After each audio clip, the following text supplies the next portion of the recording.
Hey guys, welcome back to Help Click. In this video, I'll be showing you or be discussing with you my Best Buy credit card review. But first, check a special offer in the description. So let's get started.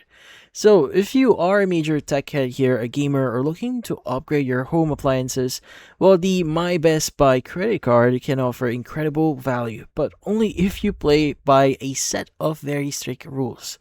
Now, the headline feature is that it serves up a flat 5% back in rewards on Best Buy purchases. And in fact, if you happen to pay for a My Best Buy Plus or Total membership, you can stack the program to land a massive 6% back.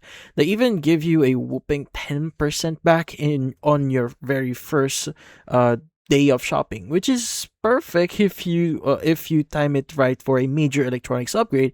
If you qualify for the full Visa version, it also pulls in 3% back on gas and 2% on groceries and dining. So just keep in mind though that all these rewards are paid out as store certificates. So if you aren't a regular shopper, they are essentially useless.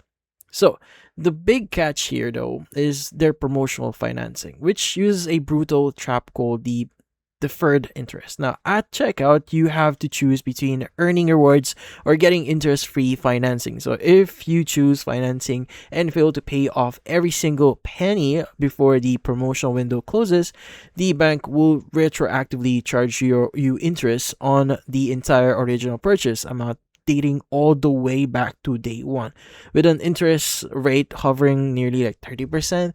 Now, missing the deadline by even a few dollars can trigger hundreds of dollars in surprise fees. So, ultimately here, this card is absolutely worth it if you are a disciplined shopper who pays their bill in full every month. But if you carry a balance or get stressed by strict deadlines, you are much better off sticking to a standard cashback card instead. But that's about it. So if you found this video helpful, hit the like and subscribe button and watch our next video.